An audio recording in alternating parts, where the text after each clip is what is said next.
afternoon, and welcome to this special Island Stat Sports Talk. I'm joined with Delray Rawlins, Bermuda SUSSEX cricketer. 2021 is lining up to be a very big year for you, Delray. We've just recently heard the announcements of Bermuda's commitments for 2021. But first of all, let's get to you. 2021, obviously SUSSEX will be looking to get back into the full swing of things for a season. What's the latest as far as SUSSEX for 2021? Well, at the moment, it's just going ahead as if season's going to start. I think it's early April. So after the new year, I'll be back to sort of preseason indoors. No preseason trip this year away in the sun, which is pretty disappointing, but obviously due to COVID and stuff. But yeah, I mean, just looking to prepare as best we can, to start the season in April, and hopefully we get off to a good start. Right. You were lined up to play in the 100, which was to have its inauguration season last year or this year, which is now moved to 2021. Obviously, now hearing that Bermuda's commitments for the men's T20 America's qualifiers is smack dab right in the middle of that if it goes off in July. How are you feeling about first the 100 and then possibly the men's T20?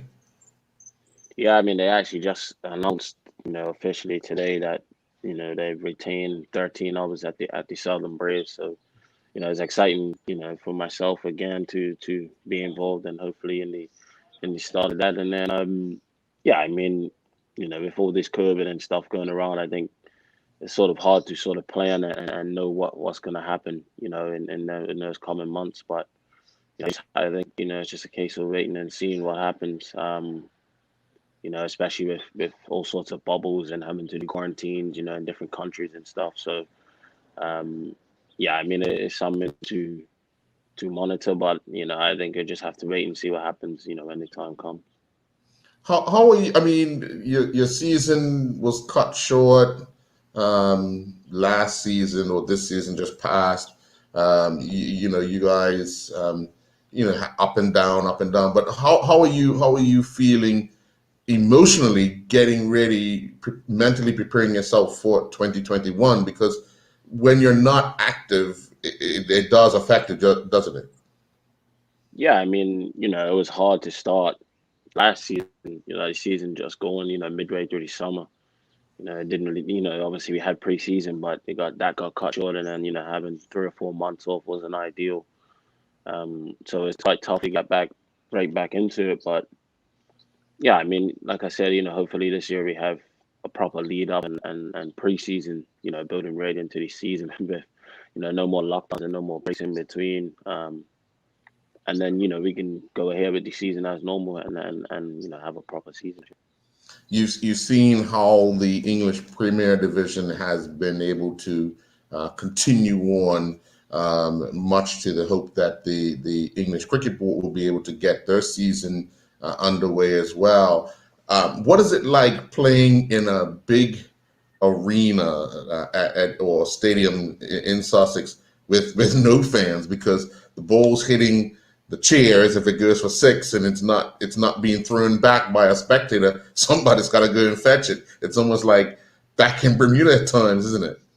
No, it was different, definitely. I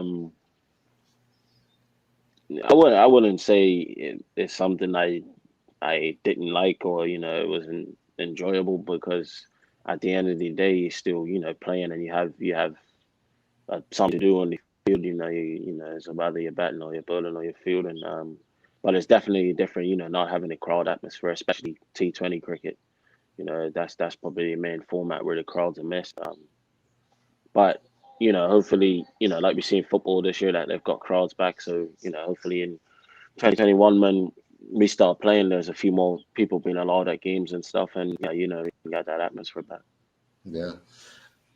For you, getting prepared whilst you're in Bermuda for a season, what are some of the things you're working on to ensure that once you get back in for preseason training, you kind of hit the ground running already? Well, it's been tough, with sort of restrictions and stuff. But just trying to make sure that I'm fit. I'm as fit as possible to jump right back into things. I've been doing a bit of cricket skills, but it's difficult sometimes to do. But hopefully, especially leading into Christmas, eating a lot of food and stuff, it might not help. But you know, um, just try and stay as fit as possible. And when I land early January, that I'm ready to go and I can hit the ground running. You've seen the return of international cricket. They've been able to manufacture getting games underway and so forth. We saw the West Indies and New Zealand. We started watching India and Australia earlier this morning and so forth. But how do you think cricket has been affected by this COVID pandemic globally, and some of the performances that you've seen? Um, I think the main thing would be definitely no crowds, and bubble lives. The life in a bubble. I've never really I'm not really had an experience so far. In a real bubble. Hotel to training ground or to the playing field, but mainly the crowds. Not having any crowds and stuff has definitely impacted the game, and it seems like it's taken away from certain moments. We were playing ourselves, and we were thinking like, this would be a nice moment to have the crowd, behind you and stuff. But with COVID and stuff, obviously you can't have them. So yeah, I mean, it's been sort of difficult this year. But hopefully 2021, kind of things will come in terms of having fans and a little bit more relaxed. Restricts the restrictions on as hard on you. So yeah, hopefully 2021's a little better. Yeah, we know. Obviously, as you've already indicated, that the Southern Braves have retained you and 12 others, and the fact that this commitment for Bermuda is smack dead in the middle of this. How do initially your thoughts on commitment to obviously the Southern Braves, because you're under contract? How does that affect you if you're not able to represent Bermuda at the same time? Um, I mean, that would have to be a conversation that I have with the head coach, like Herbie Bascom, um, and the people at the board. Um, really, that would be the main conversation. I haven't really spoke to anyone at the Southern Braves about that, because obviously all the dates and stuff have just come out, and the announcement of being retained has just come out as well. So yeah, I mean, in the coming months, I'm pretty sure that I'll have a few conversations with, a few different people that are involved, and we'll come up with a solution. Mm. Are you kind of happy that you get this early, that those conversations could be had and they're not raced decisions? Most definitely, the more time that you have, that you can plan a little bit better, and sort things out, and then it makes it easier when the time comes.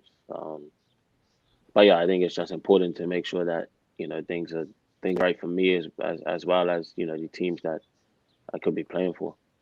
Yeah. Looking at it, you've been in an environment of a higher class of playing in local cricket. Where do you think we fall short when it comes to the national program, as far as team cohesiveness and playing a full 50 over match? I just think that my personal opinion is that we don't play enough cricket as a team, together as a national team. Whether it's a squad of 16 that gets picked, or a squad of 20 that guys filter in and out, and we play a few games here and there. Obviously, it's difficult because we got to travel off island, or someone has to come here for us to play. Um, and how with COVID, it makes it even more difficult. Having to have tests and quarantines and stuff like that. But yeah, I mean, I think that's what it really boils down to. Because everyone talks about talent in Bermuda, and talent wise, our skills are up there and probably second to none to a lot of countries around the world. But I think it's just the consistency of playing all the time, against good opposition, and just learning, like, playing against better people. It raises your game. You learn. You get to see how other people go about their work, and you try and incorporate that in your game. So yeah, I think hopefully, we can't say COVID's going to go away, but hopefully, things go up, looking up in 2021, and we're able to travel outside of the country, or teams are able to come here, and we can, just get a little practice series and little training camps here and there together, and hopefully that will help us to gel. Yeah. How do you think Chris and Jaffa have got on with England throughout the last recent tests? Yeah, I mean, it's those guys they just show, in terms of their skills, they just show how good they are every time they step out on the field. It's easy to see why they're selected, and even when they're not playing, you can see why they're a big miss. So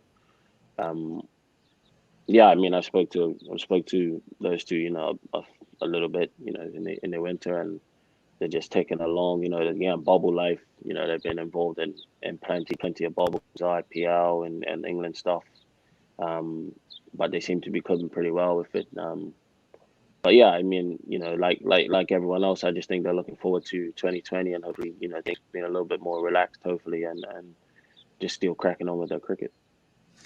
Being in the environment of a professional cricketer, how much does it take out of an individual to ensure that you are 100% focused, game in, game out, no matter what the format is?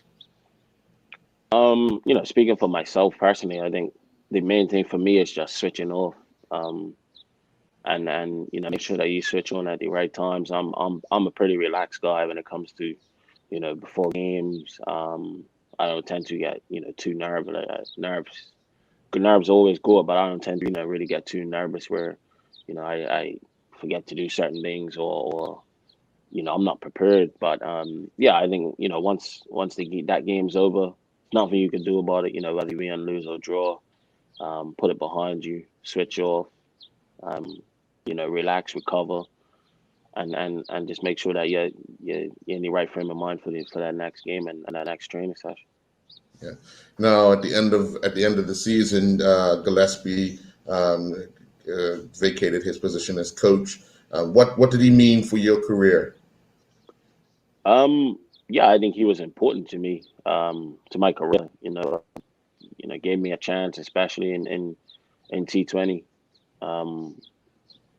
and I think that's sort of kickstarted me, and he showed belief in me, and yeah, it just gave me confidence to be able to go out there and express myself, and it's helped me to grow as a cricketer, and even he helped me to grow as a person. Just talking to him, obviously he's traveled the world and played for Australia for a number of years. Coached other different players and different teams as well. So he just listening to him and taking in some of his advice.